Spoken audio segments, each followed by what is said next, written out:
Assalamualaikum warahmatullahi wabarakatuh. Mohon izin Bapak dosen pengampu, Bapak Muhammad Rosidi SEMM. Perkenalkan, nama saya Pramudia Bayu Pamungkas dari Prodi Manajemen, kelas weekend. Untuk ujian tengah semester ini, saya akan menjelaskan materi tentang bagaimana harmoni kewajiban dan hak negara dan warga negara dalam demokrasi yang bersumbu pada kedaulatan rakyat dan musyawarah untuk mufakat. Oke, ke materi saja yang pertama. Pendidikan Pancasila dan Kewarganegaraan. Sebagai warga negara, bentuk keterikatan kita terhadap negara adalah adanya hak dan kewajiban secara timbal balik, resiprokalitas. Warga negara memiliki hak dan kewajiban terhadap negara, sebaliknya pula negara memiliki hak dan kewajiban terhadap warga negara. Hak dan kewajiban warga negara merupakan isi konstitusi negara perihal hubungan antara warga negara dengan negara. Di Indonesia, pengaturan hak dan kewajiban warga negara diatur dalam Undang-Undang Negara Republik Indonesia tahun 1945. A. Menelusuri konsep dan urgensi harmoni kewajiban dan hak negara dan warga negara.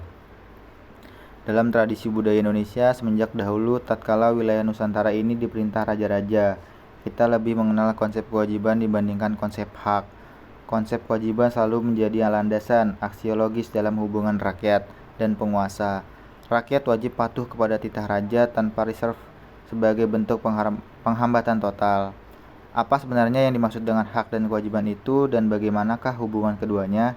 Hak adalah kuasa untuk menerima atau melakukan sesuatu yang semestinya diterima atau dilakukan oleh pihak tertentu dan tidak dapat oleh pihak lain manapun juga yang pada prinsipnya dapat dituntut secara paksa olehnya. Wajib adalah beban untuk memberikan sesuatu yang semestinya dibiarkan atau diberikan oleh pihak-pihak tertentu, tidak dapat oleh pihak lain manapun yang pada prinsipnya dapat dituntut secara paksa oleh yang berkepentingan. Kewajiban dengan demikian merupakan sesuatu yang harus dilakukan. Noto Nagoro tahun 1975. Hak dan kewajiban merupakan sesuatu yang tidak dapat dipisahkan. Next. Hal ini sejalan 118 dengan F. Isafat Kebebasan Mil 1996 yang menyatakan bahwa lahirnya hak asasi manusia dilandasi dua hak yang paling fundamental, yaitu hak persamaan dan hak kebebasan.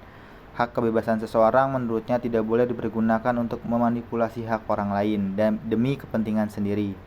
Kebebasan menurut Mill secara ontologis substansial bukanlah perbuatan bebas atas dasar kemauan sendiri, bukan pula perbuatan bebas tanpa kontrol, namun perbuatan bebas yang diarahkan menuju sikap positif, tidak mengganggu dan merugikan orang lain. Dalam sejarah peradaban umat manusia, inovasi hanya muncul ketika manusia berhubungan satu sama lain dalam arena sosial. Contoh, roda pertama kali ditemukan di 119 Mesopotamia, yakni roda membuat tembikar di UR pada 3500 tahun sebelum Masehi. Konsep yang perlu diusung adalah menyeimbangkan dalam menuntut hak dan menunaikan kewajiban yang melekat padanya. Yang menjadi persoalan adalah rumusan aturan dasar dalam Undang-Undang Negara Republik Indonesia tahun 1945 yang menjamin hak-hak dasar warga negara sebagian besar tidak dibarengi dengan aturan dasar. Sebagai contoh, hak dan kewajiban warga negara yang bersifat timbal balik atau resiprokalitas adalah hak warga negara mendapat pekerjaan dan penghidupan yang layak pada pasal 27 ayat 2 Undang-Undang Dasar 1945. Atas dasar hak ini, negara berkewajiban memberi pekerjaan dan penghidupan bagi warga negara. Untuk merealisasikan pemenuhan hak warga negara tersebut, pemerintah tiap tahun membuka lowongan pekerjaan di berbagai bidang dan memberi subsidi kepada rakyat. Satu contoh kewajiban warga negara terpenting saat ini adalah kewajiban membayar pajak, pasal 23A Undang-Undang 1945. Hal ini dikarenakan saat ini pajak merupakan sumber penerimaan negara terbesar dalam membiayai pengeluaran negara dan pembangunan. Tanpa adanya sumber pendapatan pajak yang besar, maka pembiayaan pengeluaran negara akan terhambat. Pajak menyumbang sekitar 74,63% pendapatan negara. Jadi, membayar pajak adalah contoh kewajiban warga negara yang nyata di arah pembangunan seperti sekarang ini.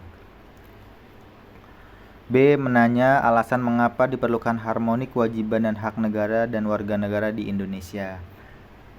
Mekanismenya adalah kepatuhan tanpa reserve rakyat terhadap penguasa, dalam hal ini raja atau sultan, sebagai bentuk penghambaan secara total. Keadaan yang sama berlangsung tatkala masa penjajahan di Nusantara, di mana horizon kehidupan politik daerah jajahan mendorong aspek kewajiban sebagai postulat ide dalam praksis kehidupan politik, ekonomi, dan sosial budaya. Dua kekuatan inilah yang mengkonstruksi pemikiran rakyat di Nusantara untuk menempatkan kewajiban dan dalam batas-batas tertentu melupakan pemerolehan hak, walaupun pada kenyataan bersifat temporal karena sebagaimana terekam dalam Max Havelaar, rakyat yang tertindas akhirnya memberontak menuntut hak-hak mereka. Sejak itulah konsep hak mulai lebih mengemuka dan menggantikan konsep kewajiban yang mulai redup. C. Menggali sumber historis, sosiologis, politik tentang harmoni kewajiban dan hak negara dan warga negara di Indonesia. Yang pertama, sumber historis. Secara historis, perjuangan menegakkan hak asasi manusia terjadi di dunia barat, Eropa, adalah John Locke. Secara isu Inggris pada abad ke-17 yang pertama kali merumuskan adanya hak alamiah atau natural rights yang melekat pada setiap diri manusia, yaitu hak atas hidup, hak kebebasan, dan hak untuk memiliki. Yang pertama yang A, makna Carta 1215. Piagam perjanjian antara Raja John dari Inggris dengan bangsawan. Isinya adalah memberi jaminan terhadap hak oleh raja kepada para bangsawan beserta keturunannya, seperti hak untuk tidak dipenjarakan tanpa adanya pemeriksaan keadilan. Yang B, Revolusi Amerika 1276. Perang kemerdekaan rakyat Amerika Serikat melawan penjajah Inggris disebut Revolusi Amerika. Declaration of Independence atau Deklarasi Kemerdekaan Amerika Serikat menjadi negara merdeka tanggal 4 Juli 1976 merupakan hasil dari revolusi ini. Yang C, Revolusi Perancis 1789. Revolusi Perancis adalah bentuk perlawanan rakyat Perancis kepada rajanya sendiri yang telah bertindak sewenang-wenang dan absolut. Declaration des droits de l'homme et du citoyen. Pernyataan hak-hak manusia dan warga negara dihasilkan oleh revolusi Perancis. Hak atas kebebasan, liberty, kesamaan, equality, dan persaudaraan, fraternity. Dalam perkembangannya, pemahaman mengenai HAM makin luas. Sejak permulaan abad ke-20, konsep dan hak asasi berkembang menjadi 4 macam kebebasan, the four freedoms. Konsep ini pertama kali diperkenalkan oleh Presiden Amerika Serikat Franklin D. Roosevelt. Keempat macam kebebasan itu meliputi yang pertama, kebebasan untuk beragama, freedom of religion. Yang kedua, kebebasan untuk berbicara dan berpendapat, freedom of speech. Yang ketiga, kebebasan dari kemelaratan, freedom from one. Dan yang terakhir, kebebasan dari ketakutan, freedom from fear. Prinsip dasar deklarasi ini adalah tercapainya kebebasan sebanyak mungkin, tetapi pada saat yang sama berkembang rasa tanggung jawab penuh yang akan memungkinkan kebebasan itu tumbuh. Untuk mencari keseimbangan antara hak dan kewajiban, ada suatu kaidah emas, golden rule, yang diperlukan, yakni berbuatlah terhadap orang lain seperti Anda ingin mereka berbuat terhadap Anda. Dalam bagian perimbul naskah dikatakan bahwa perlu mengutamakan hak secara eksklusif dapat menimbulkan konflik, perpecahan, dan pertengkaran tanpa akhir. Di lain pihak, mengabaikan tanggung jawab manusia dapat menjurus ke chaos. Budiarjo tahun 2008.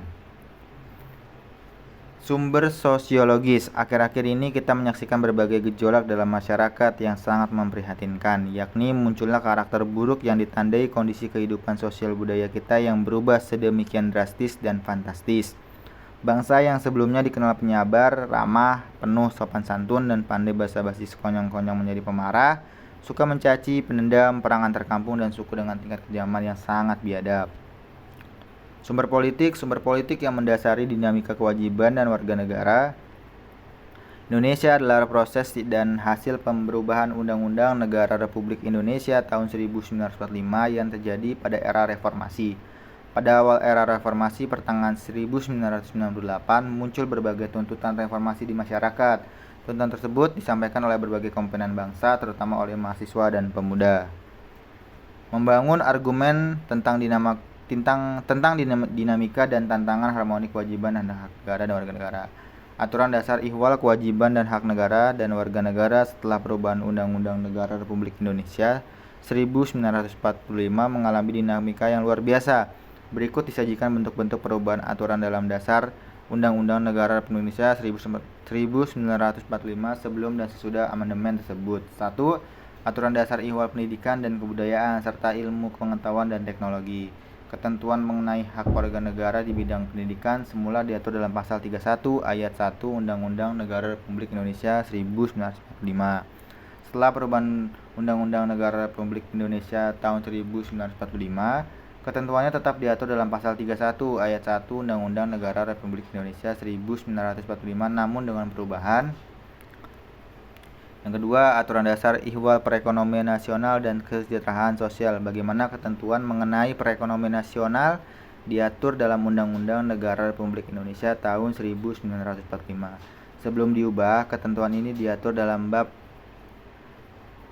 dengan judul Kesejahteraan Sosial dan terdiri dari atas 2 pasal, yaitu pasal 33 dengan 3 ayat dan pasal 34 tanpa ayat. Ini diatur dalam bab dengan judul Kesejahteraan Sosial dan terdiri atas 2 pasal, yaitu pasal 33 dengan 3 ayat dan pasal 34 tanpa ayat. Yang ketiga, Aturan Dasar Ihwal Usaha Pertahanan dan Keamanan Negara semula ketentuan tentang pertahanan negara menggunakan konsep pembelaan terhadap negara pasal 30 ayat 1 Undang-Undang Negara Republik Indonesia 1945. Namun setelah perubahan Undang-Undang Negara Republik Indonesia 1945, konsep pembelaan negara dipindahkan menjadi pasal 27 ayat 3 dengan sedikit perubahan redaksional. Yang keempat, Aturan Dasar Ihwal Hak dan Kewajiban Asasi Manusia. Penghormatan terhadap hak asasi manusia pasca amandemen Undang-Undang Negara Republik Indonesia 1945 mengalami dinamika yang luar biasa. Jika sebelumnya perihal hak-hak dasar warga negara yang diatur dalam Undang-Undang Negara Republik Indonesia 1945 hanya berkutat pada pasal 27, 28, 29, 30, 31, 32, 33, dan yang terakhir 34. Setelah amandemen keempat Undang-Undang Negara Republik Indonesia 1945, aturan dasar mengenai hal tersebut diatur tersendiri di bawah judul Hak Asasi Manusia atau HAM. Mendeskripsikan esensi dan urgensi harmoni kewajiban dan hak negara dan warga negara. Apa esensi dan urgensi adanya harmoni kewajiban dan hak negara dan warga negara tersebut? Untuk memahami persoalan tersebut, mari kita pergunakan pendekatan kebutuhan warga negara yang meliputi kebutuhan akan agama, pendidikan, kebudayaan, perekonomian nasional, dan kesejahteraan rakyat, serta pertahanan dan keamanan. Yang pertama, agama bangsa Indonesia dikenal sebagai bangsa yang religius. Kepercayaan bangsa kita kepada Tuhan Yang Maha Esa telah ada semenjak zaman prasejarah, sebelum datangnya pengaruh agama-agama besar ke tanah air kita. 2. Pendidikan dan kebudayaan. Pendidikan dan kebudayaan merupakan 2 istilah yang satu sama lain saling berkorelasi sangat erat. Pendidikan adalah salah satu bentuk upaya pembudayaan. Melalui proses pendidikan kebudayaan bukan saja transformasikan dari generasi tua ke generasi muda, melainkan dikembangkan sehingga mencapai derajat tertinggi berupa peradaban. Yang ketiga, perekonomian nasional dan kesejahteraan rakyat. Sesuai semangat pasal 33 ayat 1 Undang-Undang 1945, asas perekonomian nasional adalah asas kekeluargaan. Apa makna asas kekeluargaan? Kekeluargaan merupakan asas yang dianut oleh masyarakat Indonesia dalam berbagai aspek kehidupan yang salah satunya kegiatan perekonomian nasional. 4. Pertahanan dan keamanan berdasarkan Aturan Dasar Ihwal Pertahanan dan Keamanan Negara pasal 30 ayat 2 Undang-Undang Negara Republik Indonesia tahun 1945 bahwa usaha pertahanan dan keamanan negara dilaksanakan melalui Sistem Pertahanan Keamanan Rakyat Semesta atau Sishankamrata oleh Tentara Nasional Indonesia (TNI) dan Kepolisian Negara Republik Indonesia (Polri) sebagai komponen utama dan rakyat sebagai kekuatan pendukung. Dengan demikian, tampak bahwa komponen utama dalam Sishankamrata adalah TNI dan Polri. Selanjutnya yang F, rangkuman tentang harmoni kewajiban dan hak negara dan warga negara.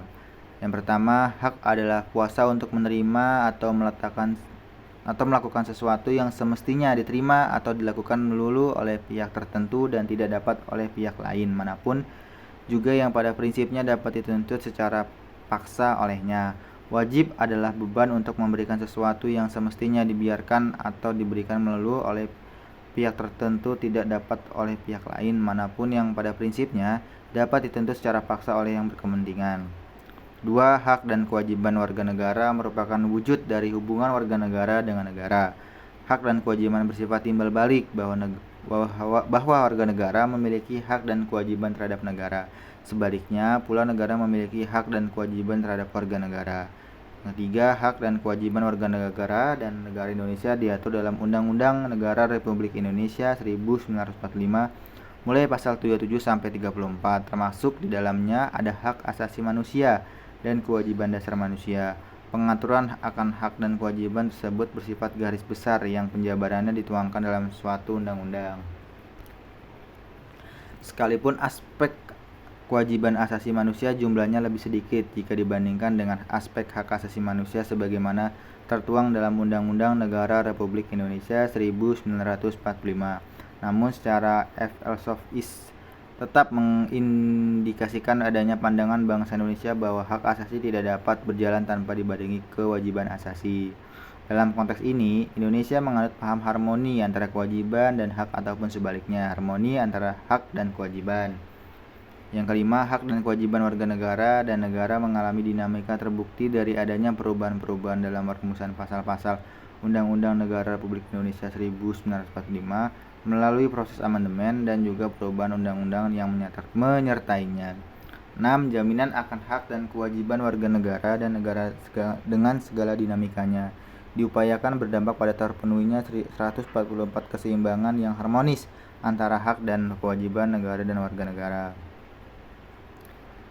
G. Praktik kewarganegaraan. Hak dan kewajiban warga negara dan negara telah diatur dalam Undang-Undang Negara Republik tahun 1945. Adapun rincian lebih lanjut diatur dalam suatu undang-undang. Misalnya hak dan kewajiban dalam bidang pendidikan sebagaimana termuat dalam pasal 31 dijabarkan lagi dalam Undang-Undang Nomor 20 Tahun 2003 tentang Sistem Pendidikan Nasional, Undang-Undang Nomor 14 Tahun 2005 tentang Guru dan Dosen, Undang-Undang Nomor 12 Tahun 2012 tentang Pendidikan Tinggi. Oke, baik, cukup sekian presentasi saya kali ini. Mohon maaf bila ada penulisan kata atau pengucapan kata yang kurang tepat. Saya akhiri. Wassalamualaikum warahmatullahi wabarakatuh.